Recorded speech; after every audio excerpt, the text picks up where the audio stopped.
in 87, 84, 84, 85. Oh, Whatever, right. Whatever the Yeah, first year was. 85. And married Tracy, who was a Lady Razorback assistant coach. Okay. And now she is associate AD for compliance. Okay. So she's in the book. So anyway, so we've been here in Fayetteville since 80. We got married in 90. We've been in the same house since 92 or 3. Oh, and, great. You know, Molly was, and like Matt said, the girls were, I got 2 daughters, they were like 6 and 8. If we go to Birmingham, we'd have had success like Mike did. Then we'd have moved someplace else. The funny thing, had we moved with Mike, we'd have gone to UAB, we'd have gone to Missouri, they'd have come back here, and they'd have graduated with their initial classes, with their buddies. Yeah. But, How about that? Things move quickly. Yeah, yeah. So boring stories, anyway. No, so. not at all, Coach. Thank you so much again for being here.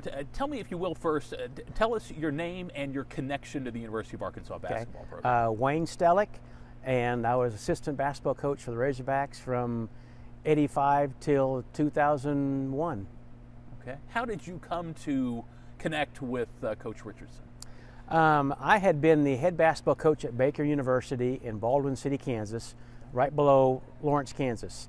I'd been a GA for Ted Owens at KU, and I got this head coaching job at a small college, and that didn't work out. And then I started looking at different positions, different schools. And so I sent a letter, and I came down here to meet with the Hyper Department to work on my doctorate, met with Coach, and so my first couple of years, I volunteered, I taught class in the Hyper Department, worked on my doctorate, coached basketball, and then as time went on, kind of gave up the doctorate, gave up the teaching, and did more coaching. How would you describe Coach Richardson back in those early days, 85, 86, 87? We all remember this very dynamic figure. You saw him up close. What was he like? Very passionate. The thing that I'll always marvel about him is that he's going through this family crisis with his daughter, and he's able to then come here to practice and coach these kids up. And yeah, the first year was tough.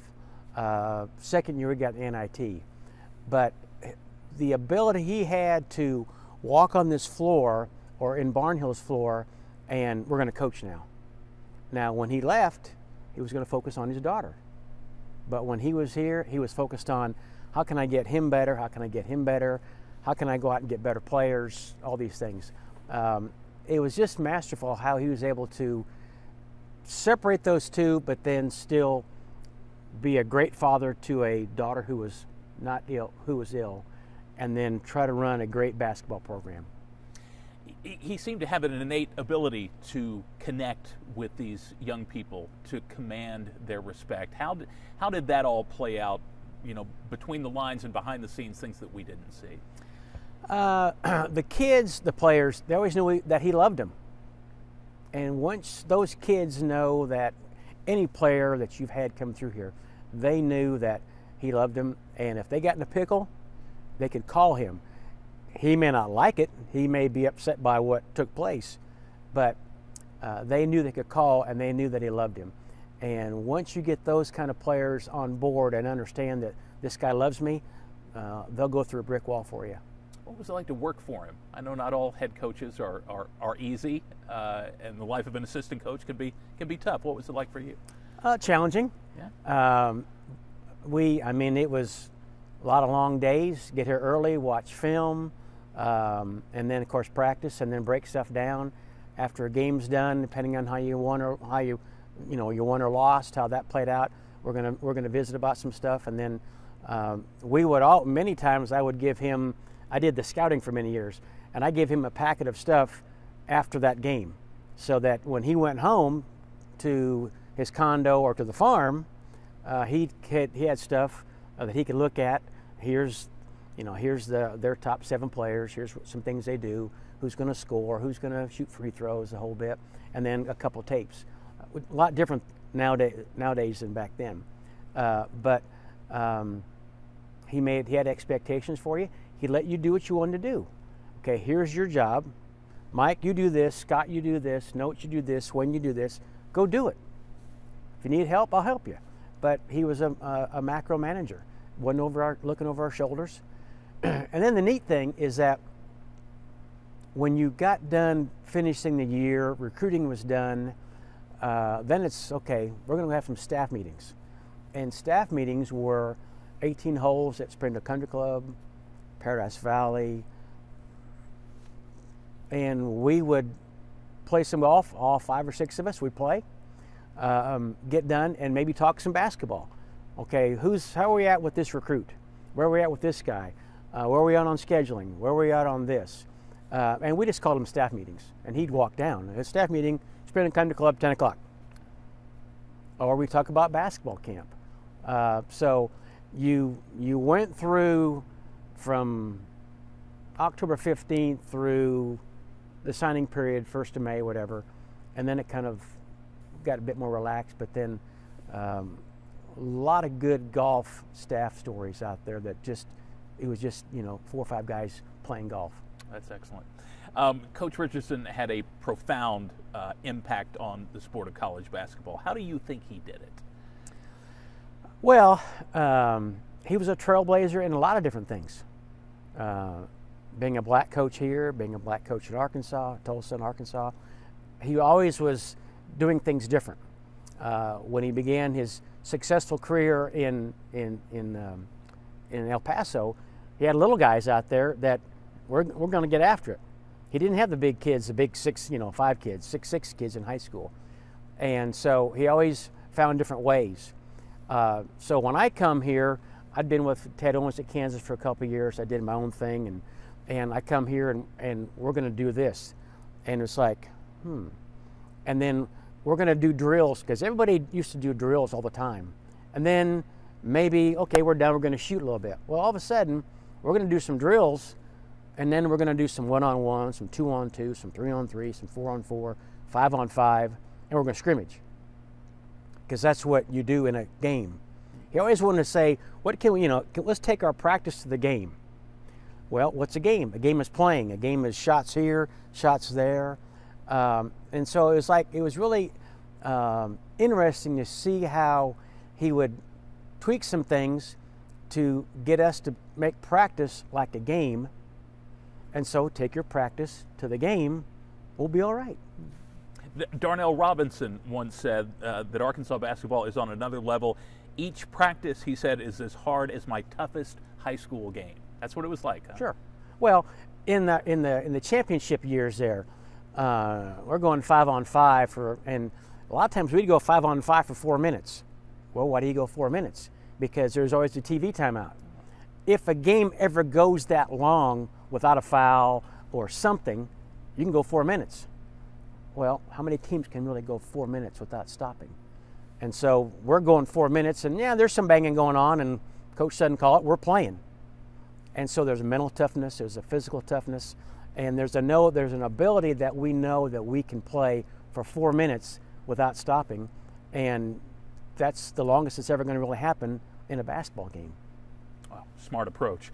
Let me ask you, Coach would say that you don't coach X and O's, you coach people. Mm-hmm. Did you get that impression? Absolutely. That was his approach? He was, there's the book coaches, and then there's the gut coaches. Mm-hmm. And coach was always a gut coach. We're playing Kansas in 89, 90, I forgot what year it was. And, and Kansas has Larry Brown and all the players. And at halftime, we're down 5 or 6 points, I'm not sure. And I go check the starters in. Before I'm walking out, coach says, put Mario Credit in, who had not played in the first half. You want who? Mario. Put Mario in. Check him in. So we check Mario in and the other 4 people. And we go on a nice little run. We end up beating Kansas. Probably his first really big win at Arkansas.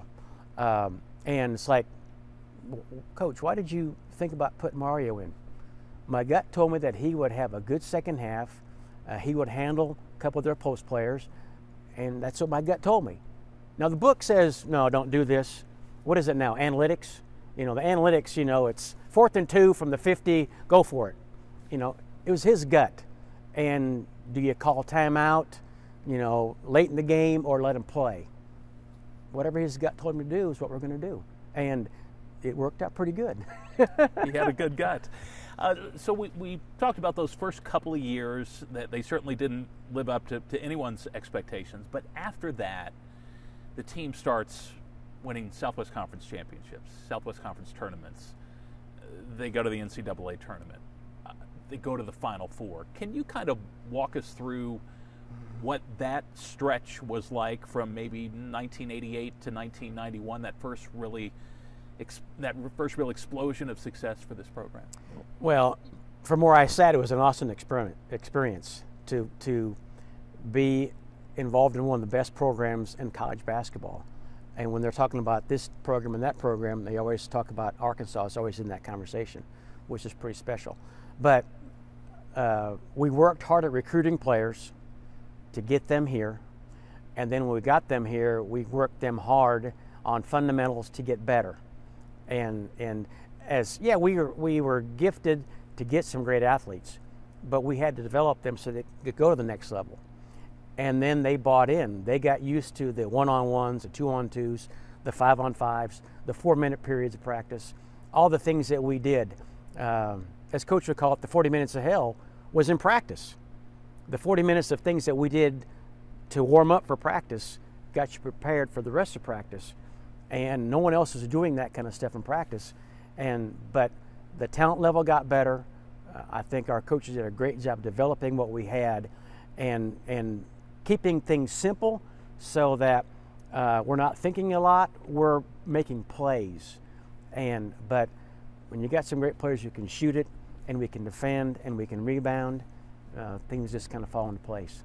So as that trio, the Todd Day, Lee Mayberry, Oliver Miller team transitioned out, this team came in that would wind up being your most accomplished.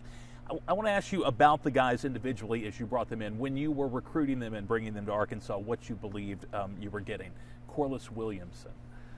One of the top players in the country. A little bit undersized for a post player, but had a heart as big as Arkansas and wanted to be a Razorback. Darnell Robinson. A great get from California. Probably could have stayed back there easily because everybody wanted him, but fell in love with Coach.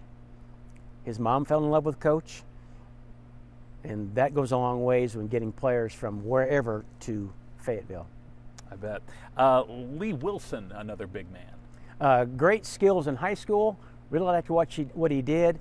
Had great hands, had some great footwork, and gave us the size and the things that we needed inside. And end up having to back up Corliss a lot, but it gave us, when you got Corliss and Tank and Lee, they gave you some good versatility there, along with Dwight Stewart. No doubt. Let me ask you about Dwight Stewart. What did you expect out of him? Surprised a lot of people because of that size and as big as he was, but was as good a three-point shooter as there was around. In the championship game, Beck kicks it to him, and there's a good chance he pulls up and buries it. We don't hear about Scotty, but he bobbled it, kicked it over to Scotty, who makes it. But had great skills, but as good a three-point shooter as anybody around for that size. As fate would have it. You mentioned Scotty Thurman. Tell me about Scotty Thurman. Scotty Thurman, will go down in Arkansas history as the shot. And had a lot of confidence, always had a little swagger about him, and just had that ability to hit shots at the right time when you needed it. And I'm so thankful that he hit it. Of course, we all are. Clinton McDaniel. Clint came here as an offensive specialist out of Tulsa and became probably one of our best defensive players that we've ever had around. And he saw where his role could be, how I can play more, and if that's what you need, that's what I'll do. His backcourt mate was Corey Beck, who a lot of people say was the heart and soul of the team. Heart and soul of the team. Was kind of the quiet captain. He could handle the locker room sometimes because great teams are all really player-driven. Coaches give them the stuff to do, but it really comes down to the kids. There's got to be somebody on that team that can kind of manage things when the coaches aren't there. and that's Corey Beck. He was the floor general for us. Alex Dillard. True story. The first time we ever walked into Bud Walton, we were coming down the tunnel, and behind us over here was the old SEC logo, a diamond-shaped logo. There was one over here and one over there, right kind of in front of the coach's bench, the opposing bench.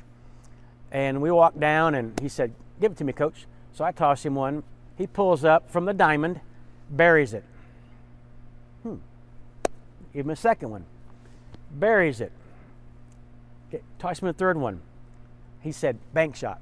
Pulls up, banks it. Boom. Hit his first 3 shots. He said, "Coach, I'm going to like it in here." And he did. He had a lot of success in here.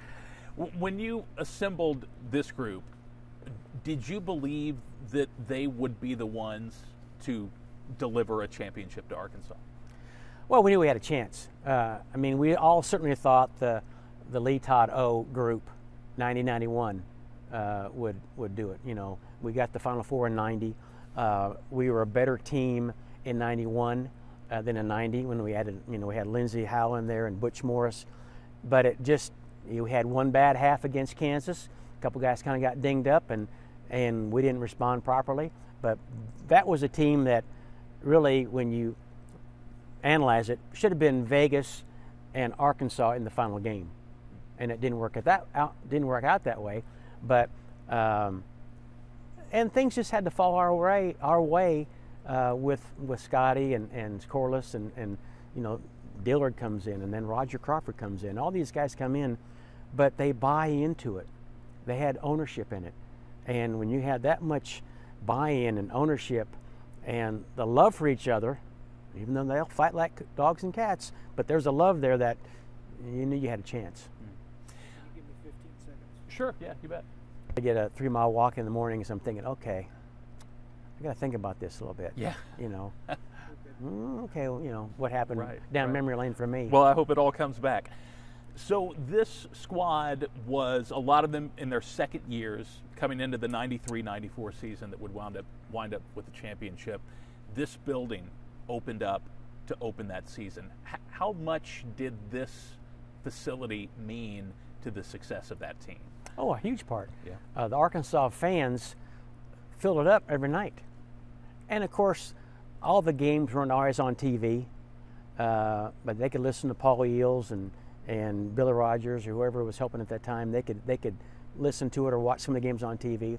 But folks that come up from Lake Village, they'd come from Texarkana. They didn't care if the game was at 8 o'clock or 8:30. They're going to be here because it's an event. But the energy you would get from the fans, and Coach always talked about that the last 10 minutes of every game. There are a lot of games that were close, but that last 10, well, the fans gave us energy. The band gave us energy. And this whole atmosphere that was created by the Palace of Mid-America and Johnny George, it was worth a few wins. The first game here, November 29th of 93 against Murray State. Afterwards, Clinton McDaniel said, if Barnhill noise is a 10, this is about a 20. Was that your impression? Absolutely. I mean, there were times during the game in which I could not hear Coach talk. We're in a timeout, and he would be saying something, and it's like, and I'm kind of leaning in, but you could not hear him because it was so loud. And the TV timeouts weren't quite as long. They may have been 2-minute timeouts, so the energy level stayed up for the entire time. Now that they're 3 minutes plus, there's energy, but that kind of fades away. Right. But there were times when you could not hear Coach. That's pretty special. Yeah. December 2nd was the dedication game against Missouri. 120-68 was the final of that game against competition that wound up going undefeated and winning their own conference. Well, what do you remember about that game, and did you walk away from that thinking, okay, this is pretty special? I remember how passionate the crowd was that night. I mean, from the tip-off, because Missouri had the Antlers at that time, and so we would go there, and they would cause a little havoc with us and everything. But the crowd that night was phenomenal, and then we got off to such a good start, and it just flowed. And I looked down there to Norm Stewart a couple times, and he just kind of like boy, who scheduled this game? But it was that first year. Well, we didn't lose a game until the last game of year 2 against Alabama. And so this was a really tough place to play. And you knew there were times in which teams would come here and you'd listen to the coach, well, we hope we play well. Hell, you're not going to play well. You're going to get beat. Yeah, and that's what happened. Yeah. December 4th, you guys beat Northwestern State 111-76. Alex Hillard scored 16 points in 1 minute and 53 seconds, which is unbelievable. But 2 days later, the Razorbacks are number 1 in the AP poll for the first time since 1978. And back then it was only for a week, I think. What did it mean to this program to get that kind of recognition that early in that season? Well, it was really special to be ranked number 1 and to, look at the sports page and see TV and all the different local media and everybody, hey, you're number 1. Well, it's good for this week. Now it's like we have to be focused for the next game, because if we don't play well the next game, well, that was a 1 week wonder. And so those things kind of help drive coach and motivate him to pick up the pace a bit more during practices. Maybe not longer, but more intense. And we would shorten things, but those kind of things help motivate him to keep the kids from reading all the clippings, the press clippings. Okay, we're going to play these folks here next week, and if you want to stay number 1, you've got to do your job against them. Ran into a little bit of adversity in late December when Lee Wilson and Darnell Robinson both suffered some injuries. You had to go to Tulsa without them, which I know was an emotional game for Coach Richardson. Corliss hits a little baseline jumper with 3 seconds left to win it. What do you remember about that contest? Pretty much. I just remember that the injuries that we went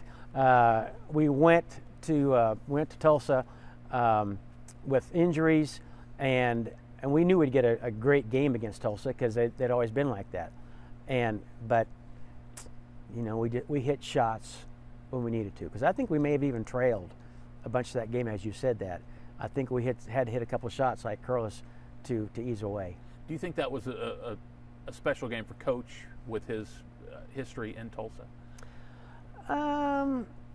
It probably was for a second or two, okay. But he's about this team right now and what we're going to do today. We'll celebrate till midnight, then we'll move on to the next game. Not the sentimental type thing. December 28th, Texas Southern was here, but the other person who was here was Bill Clinton. What did it mean, if anything, to the team, to the effort that year to have the President of the United States not only supporting you, but in the building from time to time? Well, it took everybody longer to get in because metal detectors. But I think when the game was done, President Clinton and Miss Clinton came in the locker room, and this is why some of those great world leaders are so special, because he knew everybody. Al, Clint, Nolan, Wayne. It's like, you're the leader of the free world, and you're talking to all of us and using our names. Which, okay, that meant you had to, you watch some games, I get that, but why would you know me? I mean, I get Coach, I get Mike, but I'm like, geez. But it meant a lot to the players in the locker room, the photo that we all took in there. I know some of them still cherish that just like I do. So it was a pretty special night. That's fantastic. The first loss of the season at Alabama.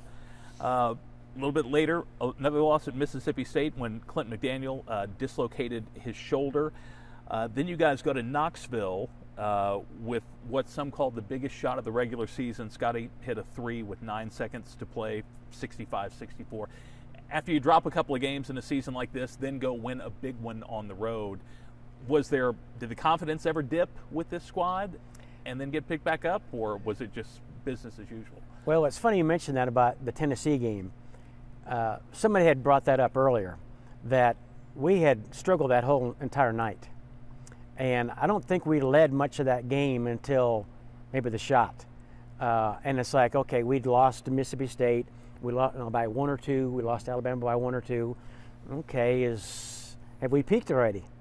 And you bury that shot, let's go home, and then we'll celebrate till midnight. We'll get ready for the next one. But that shot seemed like, oh, we can do this on the road, because we hadn't.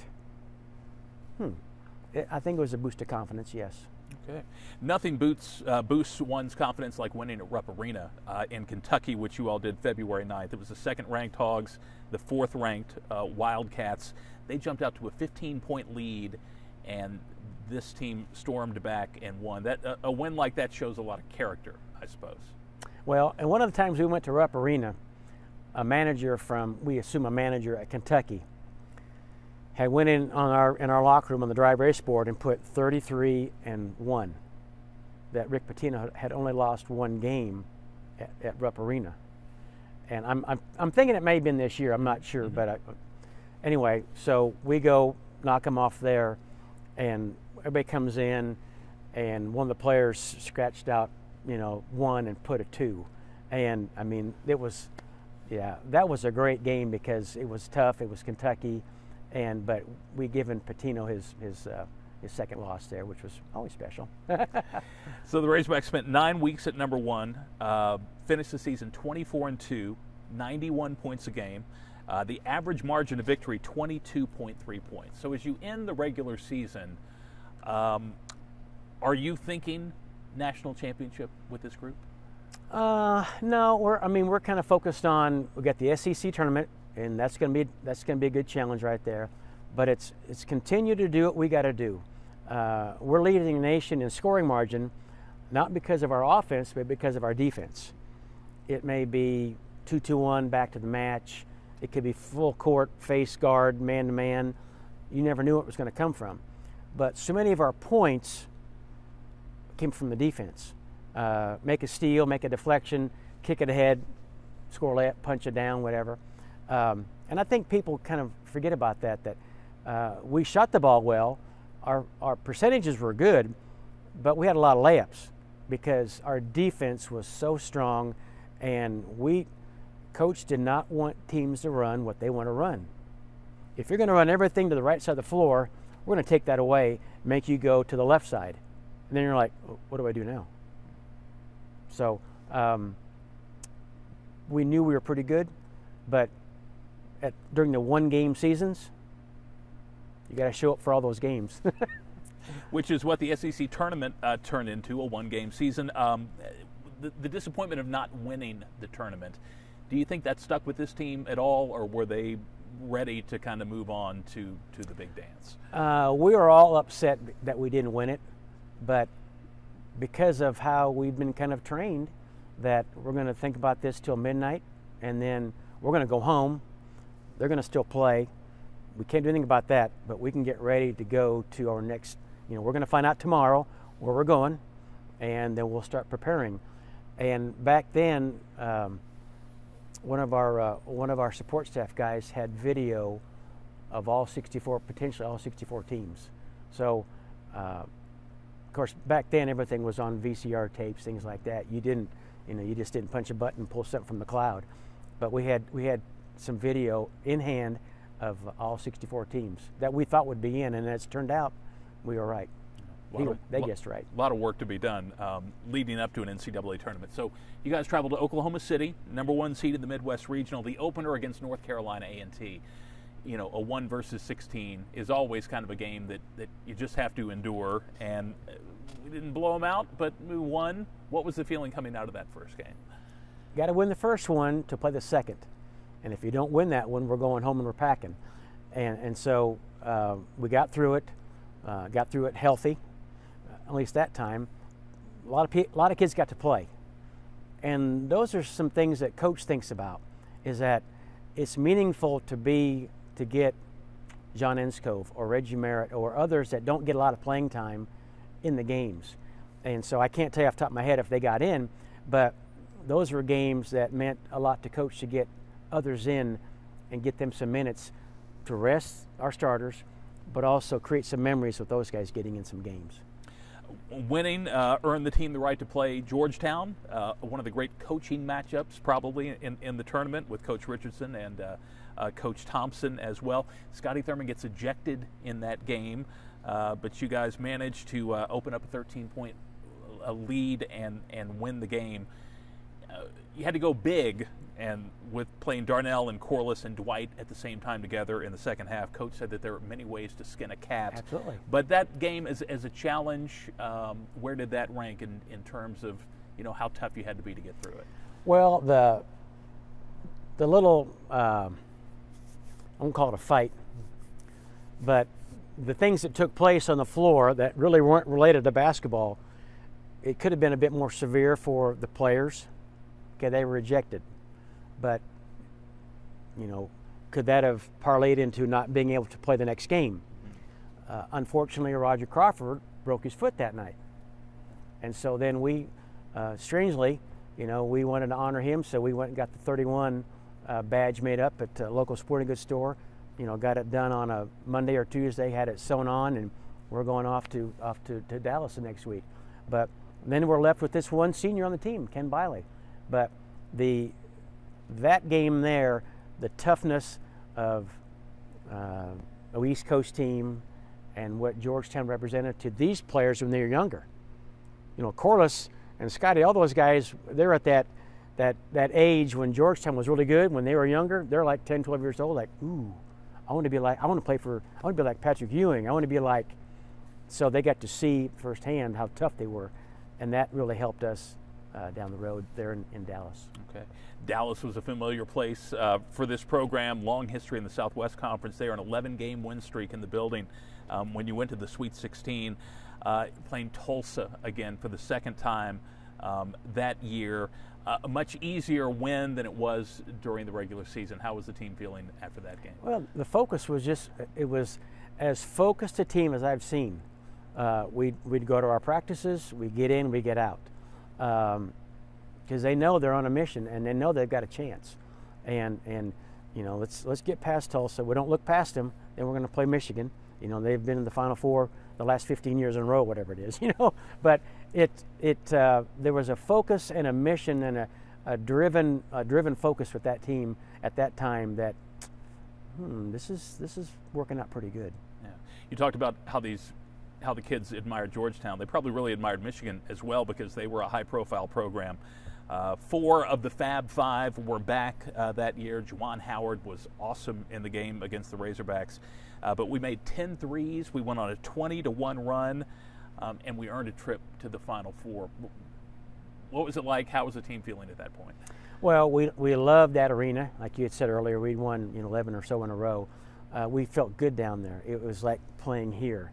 And Arena sells out with Razorback fans. There's a few Michigan fans here or there, but even as teams lost, more Razorback fans are buying up those tickets from other teams.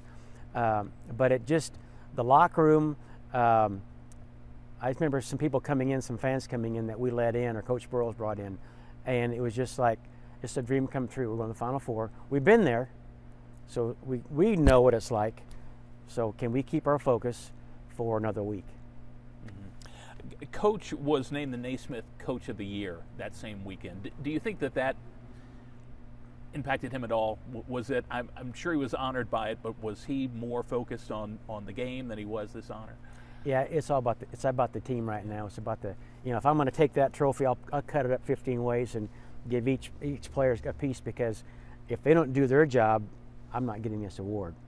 But that's how he was. That's how we showed his heart. But the awards are nice. But we got more things we want to try to get. Okay. Formidable Final Four awaited you guys in Charlotte, starting with Arizona. They had what was considered the best backcourt in the country in Damon Stoudemire and Khalid Reeves. Stoudemire went 2 of 18 in the first half. Reeves 1 of 14 in the second half. How did you guys manage to pull that off? It's defense. I mean, we had been a defensive team all year. That's where we scored our points, got our scoring margin, got our percentages up. And when we play some man-to-man or mix up and play some matchup zone, they just didn't handle that. And the thing that I still recall about that is that there's things that they wanted to do, their guards wanted to do, and our guys knew that's what they wanted to do. We're not going to let you do it. We're going to make you uncomfortable. And that's something that I think Coach was really good at, was making the other team uncomfortable and not doing what they wanted to do. Now, if they hit a few shots, maybe it changes things. But they were uncomfortable the entire game, which led to our playing on Monday night. Yeah, Coach said that he wanted to push them past their breaking point, which is clearly what they did. And Corliss, his line from that night, 29, 13, and 5. It's nice. That's a nice work. That's nice work, yeah. Pretty good night's work. So that did earn you guys finally an appearance in the championship game on Monday against one of the blue blood programs in the country, in Duke. Going into that game, the players they had, the coach they had, how were you feeling about our chances of winning a championship? We all felt like we were the best team. When we looked at the stats, we knew we were always a good second half team. The last 10 minutes, we were always strong. When you looked at their stats, Grand Hill, Cherokee Parks, and Lang, they were all playing 37, 38 minutes a game. Our guys were all under 30. So the wear and tear of an entire year, we thought that would be important. And you know, as it turned out, we hit shots at the end, and they didn't hit as many. But our stops were there when it mattered. It was a 1-point game at halftime, and then they came out with a 13-0 run. Yep. That put the Razorbacks down 10 with 17 minutes to play. When you're in a huddle at that point and you're looking at that scoreboard and that much time, was there any panic in this team? And that's a classic timeout with Coach. It's going to be like a 2.5, 3 minute TV timeout, which he doesn't like. But anyway, so he calls a timeout, and most of these teams, the coach will go away with his staff and they'll talk, whatever. And Coach just kind of stood there. And watch the video. There's a million time Coach does this. Okay, we got them where we want them. They've had their run. It's time for our run. Okay? We're going to do this. We're going to do this. It's time for our run. But we got them where we want them. Well, we go out and have a nice little run. Over the next 9 minutes, in fact, you forced 9 turnovers, and you outscored Duke 21-6. And if you're not in that huddle, you wouldn't know that. But it was calm. It was cool. We got them where we want them. They've had their run. It's our turn. I mean, that timeout there will be with me for, well, at least 20 years, 30 years after. That's amazing. That's amazing. So we get down to 1:15 left in the game. Grand Hill hits a 3 to tie it at 70. Then comes the possession that I think every Razorback fan will always remember for the rest of their lives. From your vantage point on the floor, what did you see on that play? Well, we tried to do a 2-man game with Corey and Corliss on the left side in front of our bench. Didn't work out. Beck kicks it to Dwight, who was wide open. And it would not have bothered any of us if he catches it, pulls up, and we think he'll make it. He bobbles it. Has the presence of mind to kick it to Scotty. A great pass because Scotty caught it in a position to catch it. It wasn't here. It wasn't here. It was here. He catches it, goes up, buries it. Okay, now we're up. At least 3. It's the shot we hear about, but not enough people talk about the pass. Because what happens if he bobbles it again? Shot clock, their ball. But he catches it, bobbles it, get it to Scotty, right where he wants it, catches it, boom.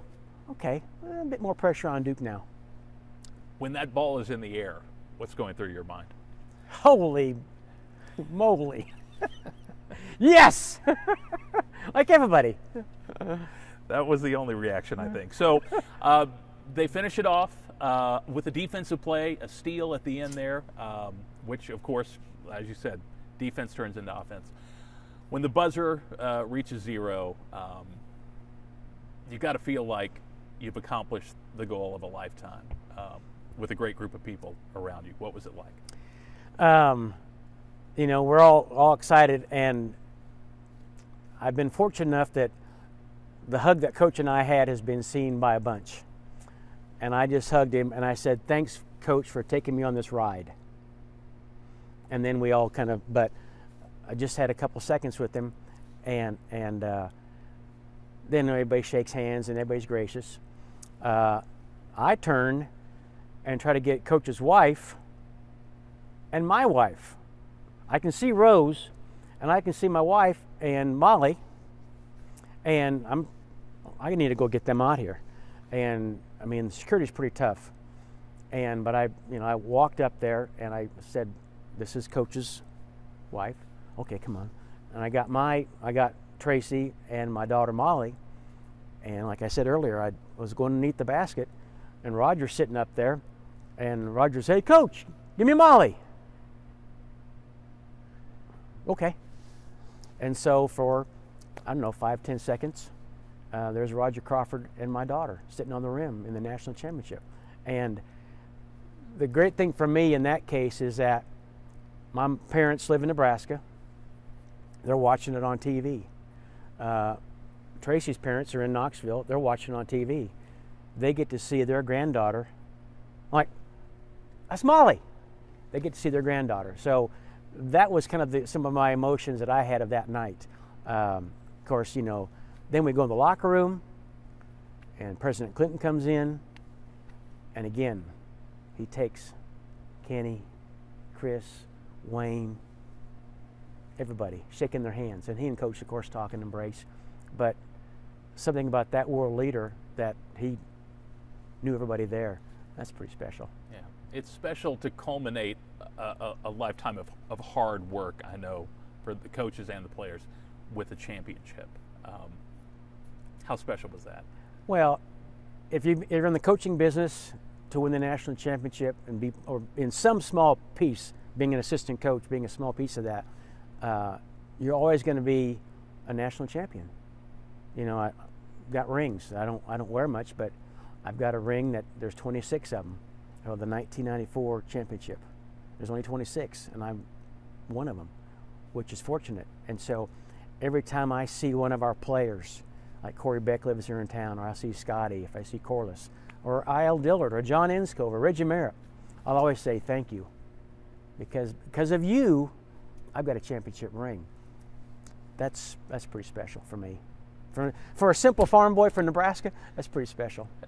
And even 30 years later, right? Looking back on all this time, still special. Yeah, when I see Corey Beck, he's here in town, and I'll see him at a restaurant once in a while. I'll walk up and pat him on the back and say, "Thank you. You got it, Coach. You got it."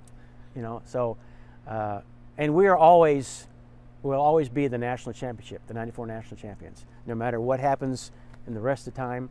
It's like John Daly. He's always going to be a PGA champion. He'll always be a British Open champion. He may not win anything again. Hope he does, but if he doesn't, he'll always be a PGA champion. These guys will always be the 1994 national champion, and we represent the university and this great state. Coach, thank you very much. What a pleasure. Been an honor for me to have the phone call. Oh, fantastic.